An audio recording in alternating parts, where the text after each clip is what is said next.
once again, I was impressed with the community of developers, and in the middle of a pandemic, the amount of work that was still done by this community to further the goals of Suricata and those who, believe strongly in the open source community and in network security in particular. And it was just great to see their participation, even though many of them could not travel to be there because of the international travel bans that were going on. It was a hugely successful event because of that.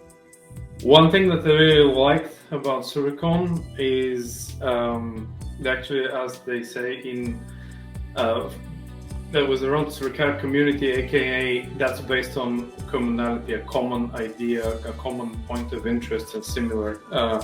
And all people came from different parts of the world in different time zones, on site and off site, and stayed till the actual end. We had people on our team, on Suricata team, that stayed till like 3 a.m.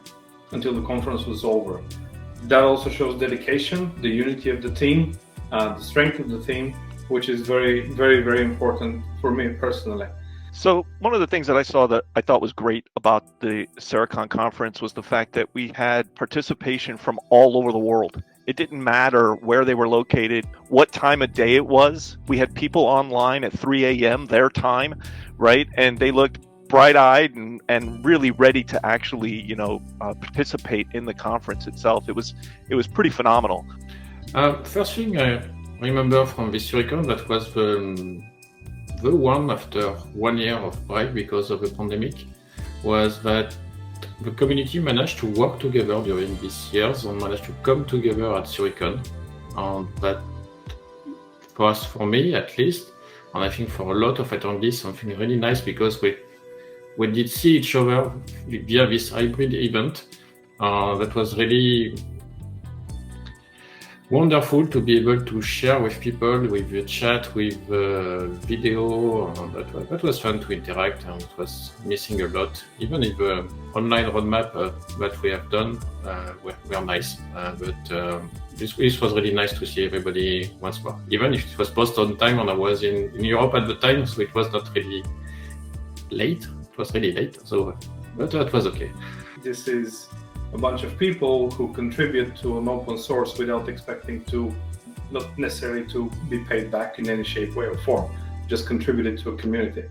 This is a great possibility and idea, and this is via that idea and via that common interest is how I met Éric, and basically Stamus kicked off. And another thing that I noticed that I really liked was how well the OISF pulled off a combined event of in-person and virtual. I cannot imagine that anybody could have done a better job than what they did.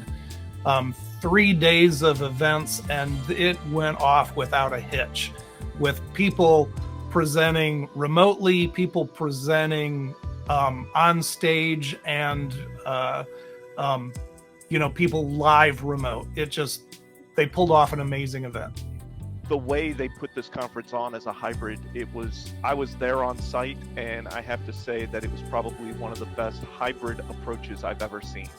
Hats off to the OISF and how they actually ran that conference. In fact, as part of the OISF team, because of my role as a board member of OISF, I was off-site, and I managed to be in the team. So in the team we had a Zoom system that where the event was broadcasted. So in fact we were seeing everybody from the team, which was quite nice. And it seems that we did also appear on screen, which was enjoyable, because we can do some bad sign when people were talking about Zik or things like that.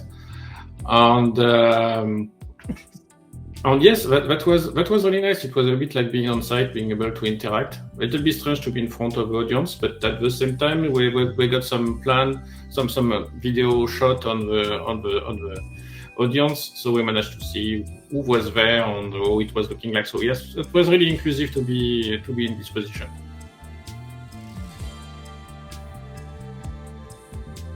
One downside of SuriCon, on a personal, selfish note, is that I couldn't be there in person. What I really missed actually is being with the people, in front of the people, and actually, looking them in the eye and be like, I know I was looking them in the eye virtually, but it's totally different when you're in person. You cannot replace that really, as much as we want to in everyday life. So that part I really missed.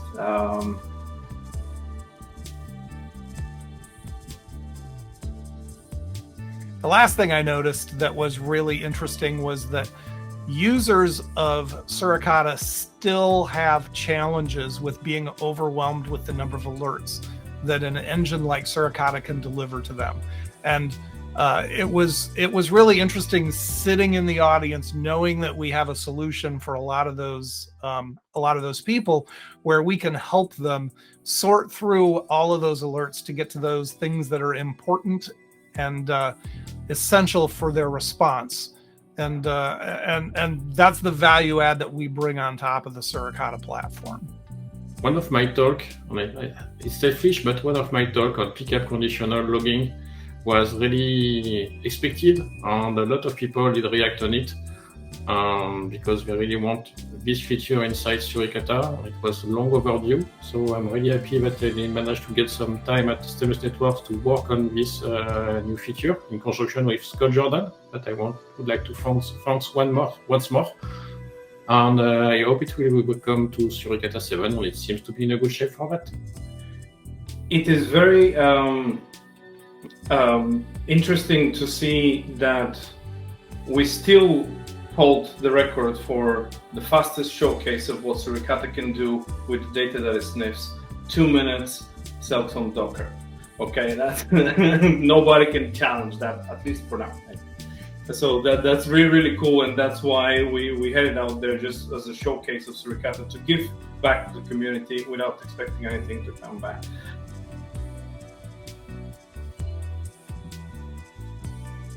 One of the other things that I noticed is that we really didn't have a whole lot of participation from the user community.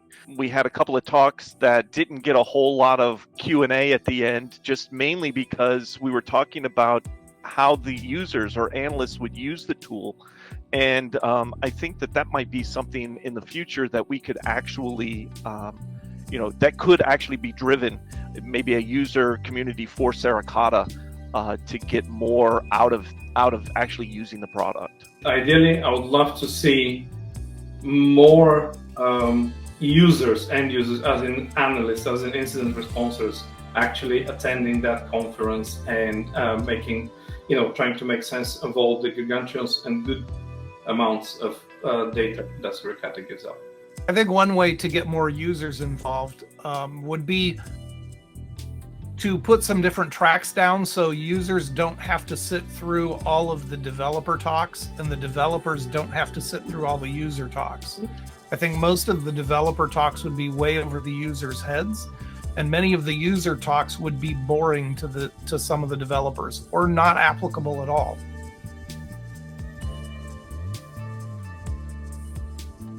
A big part of my goal was to get Éric and Peter to laugh up on screen while nobody knew why they were laughing. And so Peter's laughing right now. Éric is trying really hard not to, I can tell. But I did get him to have to cover his mouth numerous times, and I was very excited about that goal. One of the reasons I wanted to do that, though, was because it was just so sad not to be in person with them, right? If we had been together in person, we could have, given each other a hug and joked and had a beer and had jokes, and we weren't able to do that. And we're looking forward to doing that next time.